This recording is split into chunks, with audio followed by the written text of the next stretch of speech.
Federation cup ফুটবলের উদ্বোধনী দিনে কষ্টার্জিত জয়ে চ্যাম্পিয়ন বসুন্ধরা কিংসের কুমিল্লায় ব্রাদার্স ইউনিয়নকে হারালো ১-০ গোলে। অন্য ম্যাচে গোলশূন্য ড্র করেছে পুলিশ ও ফর্টিস এফসি। এই সিজনের প্রথম অ্যাওয়ে ম্যাচ। ঘরোয়া ফুটবলের ব্যস্ততা শুরু। ফেডারেশন কাপের উদ্বোধনী দিনেই ব্রাদার্স ইউনিয়নের মুখোমুখি চ্যাম্পিয়ন বসুন্ধরা কিংস। জারেদ খাসা, মিগেল দামাসেনোর মতো বিদেশি রিক্রুটের সঙ্গে তপু রাকিবদের নিয়ে এ মৌসুমেও আধিপত্য দেখাতে মাঠে নামে কিংরা।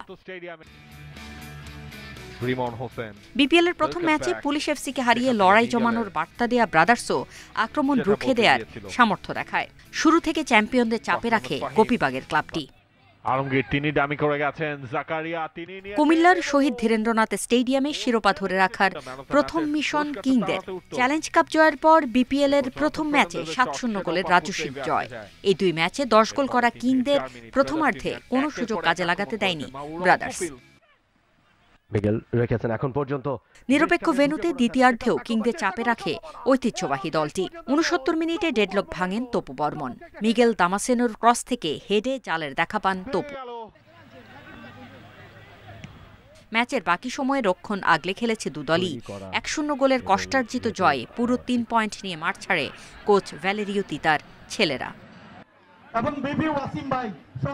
Farida Bakhtiyara, independent news.